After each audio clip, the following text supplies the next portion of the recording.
Fatima, good morning. Welcome today with us at ezyspark. I would like to ask you a couple of questions to understand who is Fatima, and in terms of, especially in terms of training. So perhaps if you would like to introduce yourself and, tell us your previous work experience. Thank you, Francesco, and thank you to ezyspark for having me today. Good morning to you and your team, and good morning to everybody. I have always been in learning and development. As soon as I got back from my first degree in Toronto, Canada, for 5 years, I have always loved teaching. So I started teaching in International Islamic University. So I've been in learning and development for the last 30 years, mainly in universities around Malaysia, both in the academic and the admin positions of leadership. And I would say my leadership skills and knowledge was heightened and accelerated when I joined Petronas Leadership Center. Yeah, so I've been in L&D for quite some time um, to actually contribute immensely to any organization. Yeah. Fantastic. So you have a lot of experience in L&D. And what brings you from that position of L&D, to trainer, which is kind of correlated but different. So what brought you to become a trainer? Essentially, what triggered that into becoming a trainer? Well, I remember attending a scholarship to go to Canada for my first degree, Francesco, and I remember telling the panelists I was born to be a teacher. Like I said, I have always loved teaching. I have always loved to nurture people. I love people and I love to enrich their lives. And I find my true calling in learning and development.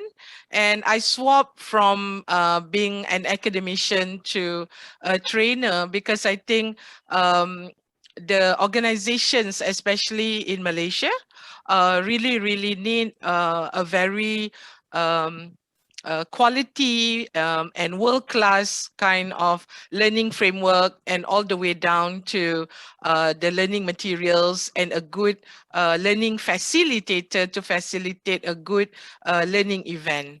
And I think that's when I enjoy myself and I just love doing facilitation of any programs at all, especially leadership. Yeah. Okay. And what are your main area of expertise as a trainer nowadays? Mm-hmm. Thank you for that question, Francesco. My areas of expertise, I would say leadership, coaching, design thinking, because right now Malaysia aspires to be a digital country. And I think it's through innovation, through the design thinking model, that we can actually take our country to that particular aspiration. And I would say the other one will be crucial conversation. As you know, my background is linguistics and education, mainly for English for specific purposes.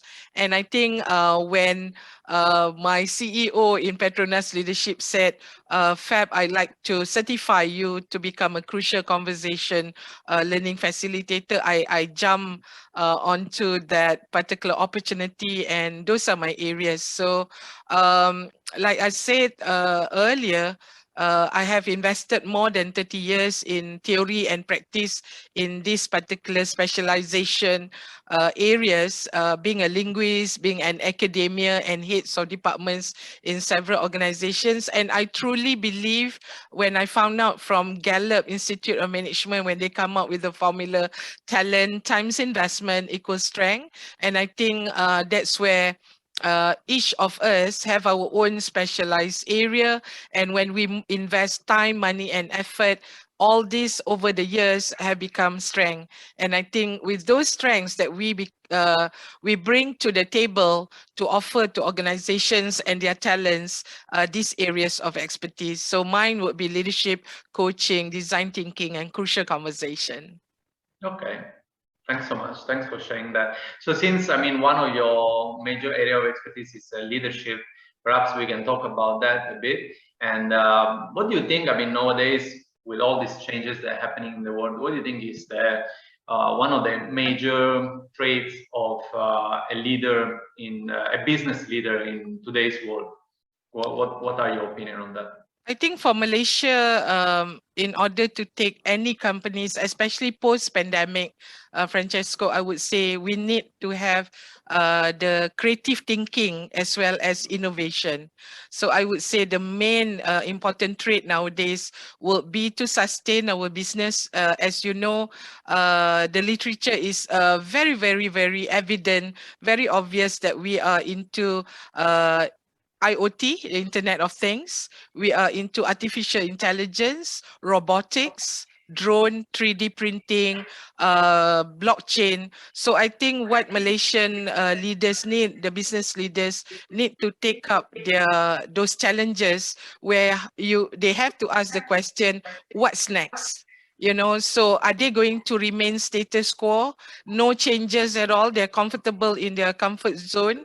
I would say leaders need to step up. They need to rise to the occasion where the pandemic has actually given us about 18 months, 24 months to actually sit and ponder a bit, have time to reflect what works, what doesn't work, and what can be done more. And I think that those are the things I would say. And it has to be coupled with global thinking, and it has to be coupled mainly with integrity. Without integrity, innovation is going to be something that we only dream of, because I think it's integrity that keeps us going, and we can sustain by having integrity intact. And I think Malaysian leaders, either business leaders or leaders at the office, they definitely need to have that integrity with them, which is a good value to have, and that will drive the results. Okay, so you're saying essentially since COVID, I mean, has been already unfortunately up and running for the last 18 months, 24 months. So you think that leaders should start thinking, okay, how to move forward. Yeah. So have them forward thinking kind of skills, right? And but at the same time also integrity is very important. Yes. And what do you think instead are the major challenges the Malaysian business leader are facing right now? Okay, from my engagement with them, you know, companies, especially those people at the executive leadership team, okay, one of the things that we need is actually top team alignment. You know, the fact that everybody has to be merging into one particular objective or aim. So everybody, whether they are new or they are senior people, they have to align themselves towards the vision and mission of the company. And from time to time, especially with the reset of the pandemic, Francesco, I believe that the ELT has to be fresh. You know, their strategic workout has to be very rigorous and very, you know, very updated. You know, their scenario planning, they have to ask the questions, what's next? You know, so I think the challenge is some of the leaders, they need to actually be aligned, be together.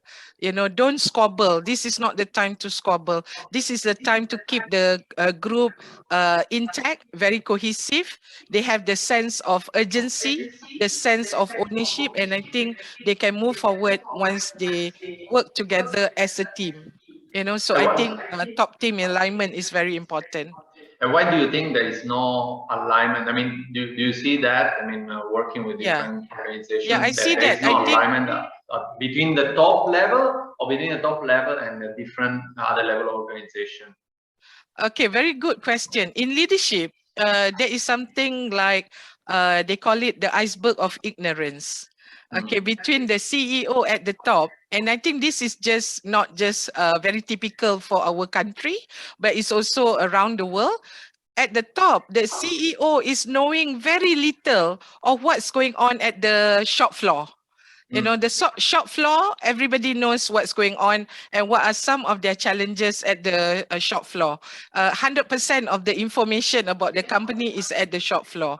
But as they go up the corporate ladder, some people, they are very naughty, Francesca. They don't report as is. So they dilute the truth. You know, they want to be politically correct. They want to be able to save themselves because it's all about self-preservation. So because of the traffic light system in our project management, sometimes we tell our bosses, it's already green. Now it's already November.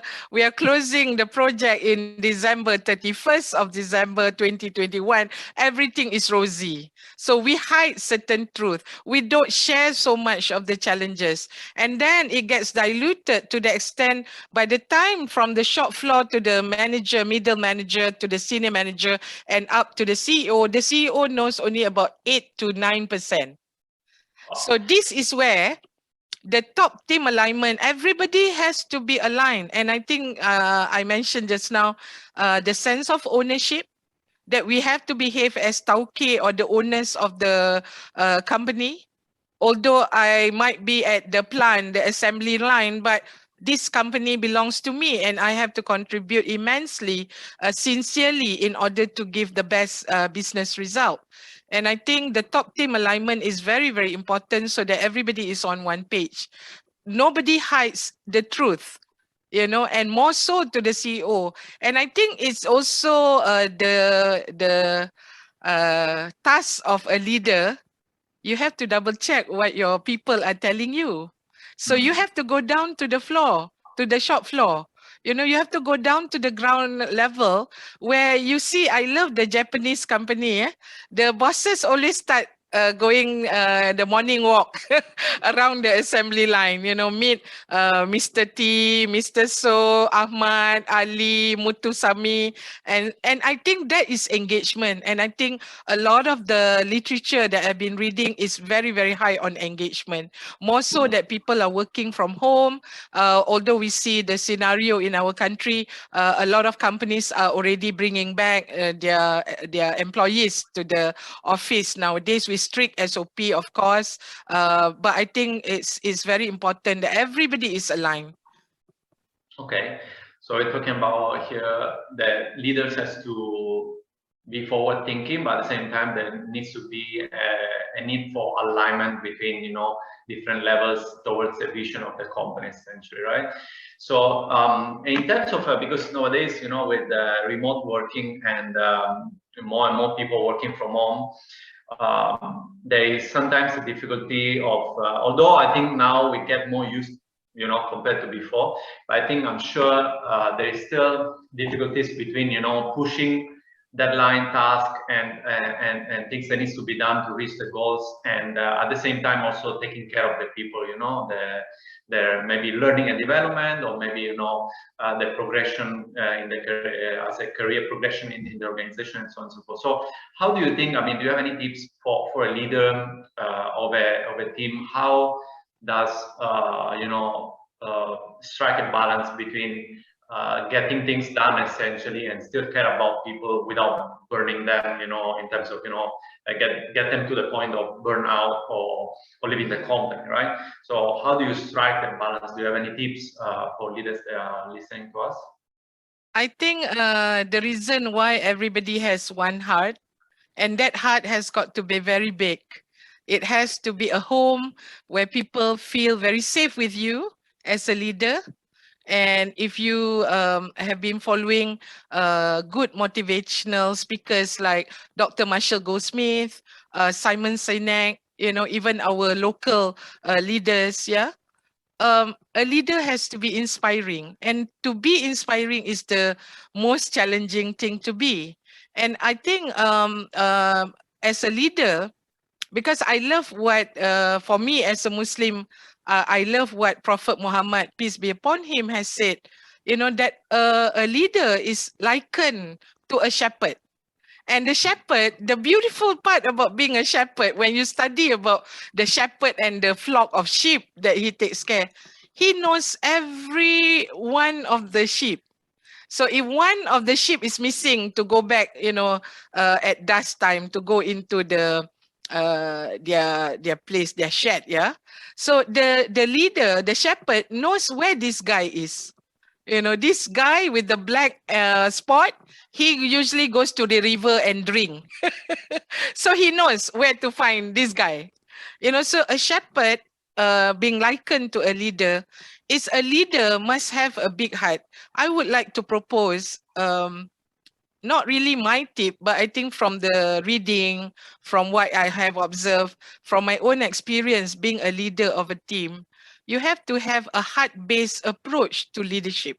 That means in order for you to tackle the business aspiration of the organization, you don't do it by being a slave driver. You don't say, okay, Francesco, tomorrow is our deadline. Tomorrow is our meeting. By the way, we talk about projects all the time. When we meet at the pantry, we talk about, hey, how's the project coming along? I think a leader is more than that. He or she has to be nurturing, has to be empathetic, has to be caring, where you ask, how's your family? Although you are staying at home working, doesn't mean that I can take for granted that your time is only for my company. And I think I saw that, and I think a lot of the readings that I've done and from my coaching session, a lot of them have complained that the bosses don't respect their time. They can have a meeting from 8:30 in the evening all the way up to 11 or 12. Because to the boss or to the leader, the deadlines are the utmost importance. In his or her agenda is solely on deadlines. I don't care about your well-being. I don't care about your family. I don't care about your mental health. And I think in any relationship, the emotional bank account has to be most important. You put in that emotional bank account because you respect me, you trust me, you don't micromanage me. You also groom me. You coach me to become better than what I am today. I think people will invest into the company, into that relationship, the same thing. Because you respect that I can do my work up to 5 o'clock, and in the evening I can manage my family, my dinner for my family, a good quiet talk with my daughter about her school, and then I can do my work. And the deadlines is something that I can manage. And I think, like anybody, even when we were in schools, right? Enough of the policing, enough of the calling you to the principal's office. I think enough of that culture. I think the culture of trust, the culture of caring, and I would like to propose a heart-based approach to leadership, Francesco. Yeah, I like what you say. I think it's right. I mean, as a leader, you always have to also care about your people. I mean, you need to get to know them. You need to know what they're doing, how they're feeling before even talking about anything else, right? But at the same time, I mean, since the pressure is there, I'm sure for certain, project or certain things to be delivered, I think if you already care about your people, I always say that your people will take care of you and your company, right? So at the end of the day, it's a two-way street. Of course, flexibility should be both ways. So if, for example, as a leader or as an owner or business owner of the company, you're flexible towards your employee, like you say, I understand you have a family and things like that. At the same time, also when there is a real need, because the problem with these things of late driving and so on, right, is that most of the time there is not a real need to disturb or the employee at a specific time of the day, like at night time, for example, right? It's not needed. Maybe you can do it tomorrow morning, right? Yeah. So I think, if that is obviously used with precaution in terms of, if you don't need it, don't do it, you can do it tomorrow. So when there is a real need of something happening and you really need your staff, your team, to really support you, then the people will do it. But if you keep, like you say, abusing this, relationship in terms of, I call you 11 at night, I send you, I don't know, lunchtime, there's no lunchtime because I don't have a lunch, for example, then therefore you shouldn't have a lunch. I mean, that's your choice, right? If you don't want to have a lunch, don't have a lunch, but your people have to have a lunch, right? So that kind of, I think it's a mutual respect, like you say, that goes both ways. So if you respect your people and you trust them to do the job, then vice versa, they will help you when it's needed. Yeah. Of course, there will still be people and stuff that won't do the job. Then you have to be able to assess who can and who cannot, who is doing, who's not doing. I mean, that's also a role of a leader, right? To understand, Yes. assess the situation, assess the people, and try to understand if you can improve them, change their mindset. What is it? Something is wrong. Is it because maybe they are not really up to standard? Is it because they're in the wrong position? Maybe they're in wrong roles or in the wrong company? Also possible, right? Everything is possible. So as long as, so I like your heart-based approach. I think it's very important. And it reminded me when I was in the previous company also that I used to have a morning coffee with my team, and always ask, hello, how is going? How is your family? We talk about other stuff. Maybe like that won't last like 2 hours, maybe like the 10-15 minutes during the coffee time in the morning. But I think it's very important because then you create the relationship and you understand them. And sometimes people, I mean, we all go through bad, rough path, right? So why not, to understand maybe that is the case for one of your teammates. So you should respect that too, right? But if you don't know, you just push them, then sooner or later that the rope will break. Okay, so thanks so much for your time, Fatimah, and for your interesting point of view on leadership and especially on Malaysian leader and what they can do. And I think we'll keep in touch soon, maybe for our next talk about something else, about one or other your area of expertise, and share this with our people that listen to us. I would like that. Thank you so much for having me, Francesco. Thanks, then we'll talk soon. Ciao, Fatimah.